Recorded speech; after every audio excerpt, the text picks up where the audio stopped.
Hello everyone, welcome to the lecture series on object-oriented programming using C++.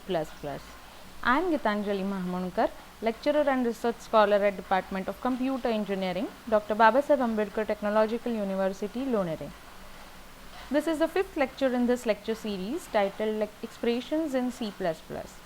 For the previous lectures, please visit my YouTube channel Learn with GSM, and do not forget to subscribe if you haven't subscribed yet. Click like and leave your comments in the comments below.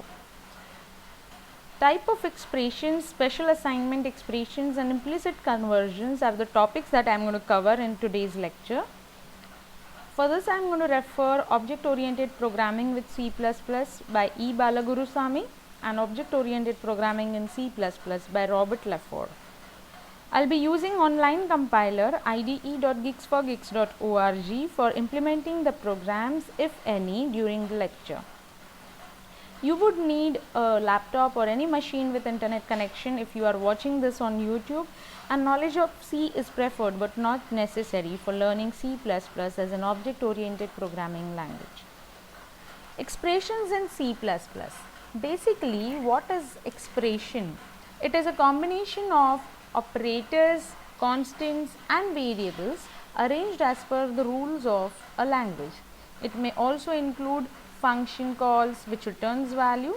An expression may consist of one or more operands and zero or more operators to produce a value. Expressions in C++ could be of 7 different types. You can classify them into 7 different types, like constant expressions, integral expressions, float, pointer, relational expressions and logical expressions and bitwise expressions. And expression may also use combination of all of the above expression, and such expressions are known as compound expressions. Now, to start with the different types of expressions, let us start with constant expression. Constant expression consists of only constant values, and before we move on to the integral expression, let me show you what is a constant expression like. Like if you consider any numeric value like 15, or say expression like 2 plus 3 divide by 4 or something like that, 4.0 or something. So whatever will be the result of this, or whatever, like this is an expression. It is a constant expression because it consists of all constant values. You may also consider, if I consider, suppose pi is something that I have declared as a constant. So anything that I give as a constant can be considered as a constant expression. So these are the expression examples of constant expression. Okay. Now let us consider the next type of expression, that is an integral expression. These are those which produce integer results after implementing all the automatic and explicit type of conversions. Let me show how you can take this as, because suppose if you have suppose this is m is an integer, m is declared as an integer, and n is also suppose n and m. These are suppose integer variables. Okay, then if these are integer variables, and if I write certain expressions such as these, like suppose m into n minus 2, then this is a integral expression, because these are going to produce integer results after implementing any of these type conversions. Then if you have m is an integer, and if I add some constant value to it, then that is going to be suppose x is a constant expression, then the result is going to be an integer in this case. So this is a integral expression. Or suppose 5 plus, if I produce if I do a type conversion and I convert suppose 4.0, which is a floating point value, into an integer, and I add it to a integer constant, then it is going to produce obviously an integer result. So this is an integral expression, right? Now let me move on to the next type of expression. It is a float expression. In this, what we are going to do is we are going to consider again m and n, but this time let us consider them to be floating point variables, or float variables. Okay, and float expression are those which after all conversions produce floating point results. So here that we took example, here I can consider ki 4 is an integer number. If I convert it to float, and if I add it to integer, the result is going to be, suppose, a floating point result, right? So that is going to give me a floating point result. So that would be a float expression. And if I consider this to be floating point numbers, then whenever if I evaluate this expression, I am going to get a floating point result. If I am going to evaluate this expression, I am going to get a floating point result. Or if I consider any number like 75.55, so this is a floating point value. So this is a float expression. Okay, so this is what is floating point expression, float expression. Then you have pointer expression. In this, the pointer expression always produces address values. Like I have explained you what a pointer is in the previous videos. If you haven't watched them, please do watch them on my channel. And now I'll tell you address of m. Okay, where m is a variable, suppose integer variable or any variable, then m is a variable, then address of m will give me, this will give me an address value. So this is a pointer expression. If I write ptr, and ptr is, suppose in this case, suppose m is an integer, and integer, or rather m is a, suppose, a variable, any kind of a variable, and ptr is a pointer, then these things, address of m and what else, ptr, these are going to produce what, address values. So these expressions are called pointer expression. If I add 1 to ptr, then it will move on to the next address. Okay, so this is also going to produce a address value. So this is a pointer expression. Then if you have, suppose, xyz, okay, and if I'm going to, I'm talking about it as an address, then these are all pointer expressions. Okay, next is relational expression. Now relational expressions yield results of type bool, that is, which takes a true value or a false value. So if I say x is less than or equal to y, so x and y are variables with some values, then if you are comparing it, this is going to give me either a true value or a false value. If x is 2 and y is 5, then it is obviously true, the result is true. But if x is 5 and y is 2, then this will give me a result as false. So these expressions are relational expressions. Or if I take an example where I add x and y, and I try to check whether it is equal to c plus d, then if this is true, if x plus y is equal to c plus d, then it will result into true value, or else it will give you a false result. So this is a relational expression. Similarly, you can take an example such as these, which will tell you whether it is true or false. So any kind of expression that yields a result either true or false will give you a relational expression. So when arithmetic expressions are used on either side of a relational operator, they will be evaluated first and then the results are compared. So relational expressions are also known as Boolean expressions. Okay, now next you have is logical expression. Logical expression, it actually combines two or more relational expressions and produces Boolean type results, bool type results, like A greater than B. This could be either true or false, we don't know. Okay, and suppose you add a logical AND operator and say x equal to 10. Now this also we are sorry, x equal to 10. Now this also we aren't sure whether it is true or false. So but this part, if you consider, it is one relational expression and this part is again another relational expression, and what you have done is you are applying a logical AND operator to this. So when you combine two or more relational expression and use a logical operator to get a either boolean to get a boolean value, whether true or false, then such kind of expression is logical expression. Okay, either logical AND, or you can use logical OR. Okay, or sometimes you can give a NOT and produce some results to one particular relational expression. So these are logical expressions. Okay, next let us consider next expression, that is bitwise expression. Now these are used to manipulate data at bit level. They are basically used for testing or shifting bits, like you have like I have already explained bitwise operators in the video operators in C++.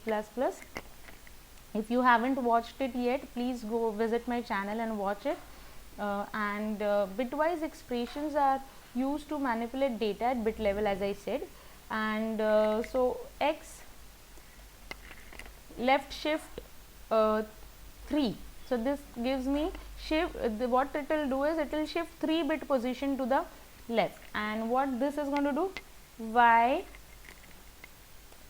it will shift 1 bit position to the right. So shift operators are often used for multiplication and division by powers of 2 basically, and this comes under the shift bitwise operators. Okay, so if you are using bitwise operators, then that kind of expression is called bitwise expression. Okay, so this is all about the different types of expressions.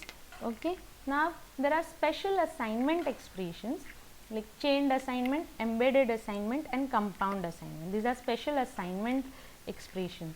Now how you actually deal with it is, you have a chained assignment, means what, x just a minute, x suppose is equal to if we want to assign x a value, and if you do this in this way, okay, what does it mean? You are first assigning 10 to y in the parenthesis, because usually we apply the BODMAS rule and we actually apply whatever we evaluate whatever is there in the brackets. So first 10 will be assigned to y, and then what we are doing is whatever is the result we are assigning it to x. So actually this means x is equal to y is equal to 10, means x and y both are assigned the value 10.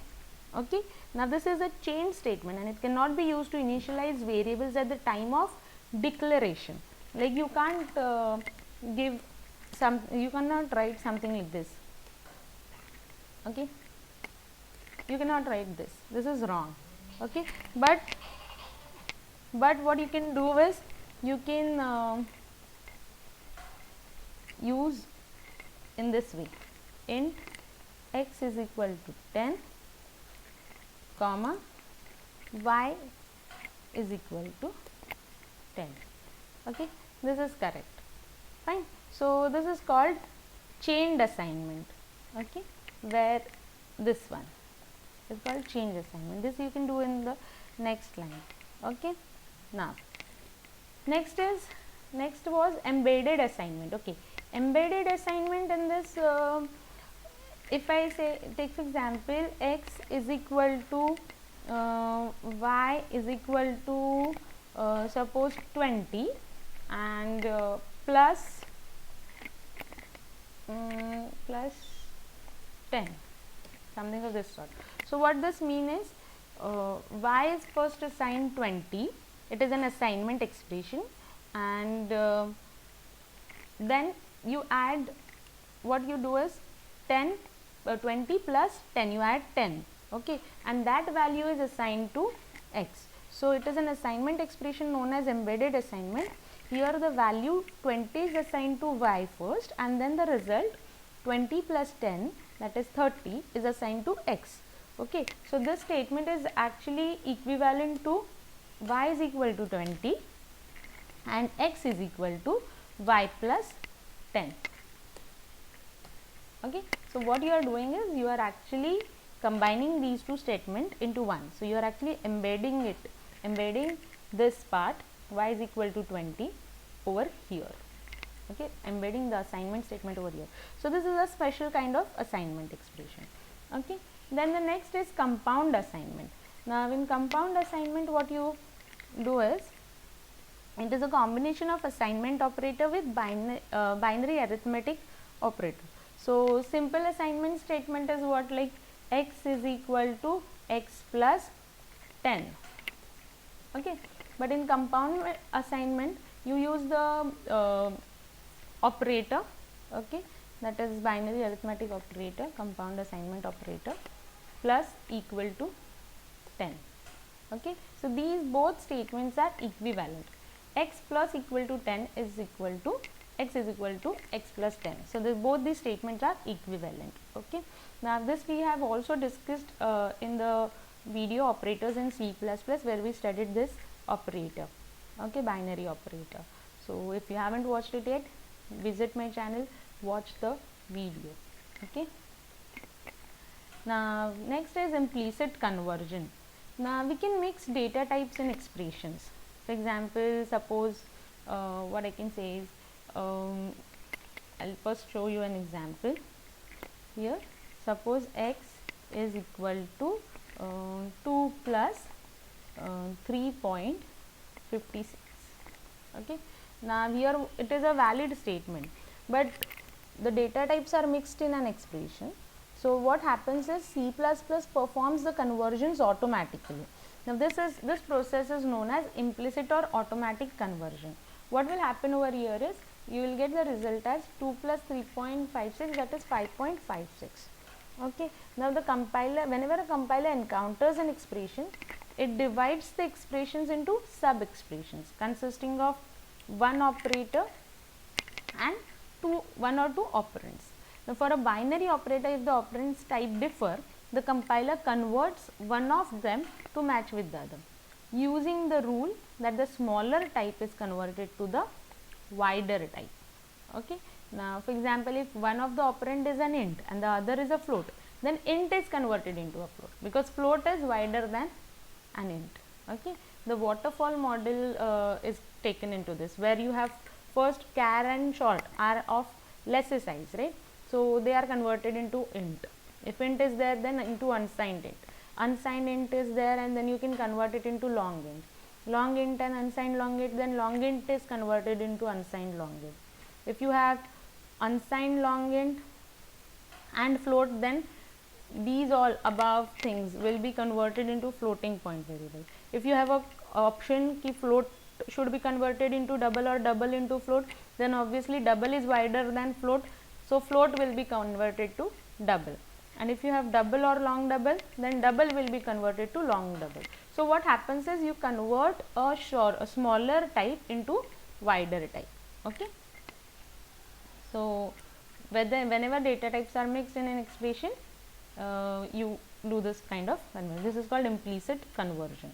Okay, now in today's lecture, what did we actually cover? We covered what are expressions, what are the different types of expressions, what are the special kind of assignment expressions, and what is implicit conversion. So I think you will be able to list out 5 types of expressions in C++, and what do you mean by implicit conversion. So if you have liked this video, do not forget to press like. If you haven't subscribed yet, subscribe to my channel and hit the bell icon for getting notifications whenever I upload a new video, and leave any comments or suggestions in the comment box below. Thank you.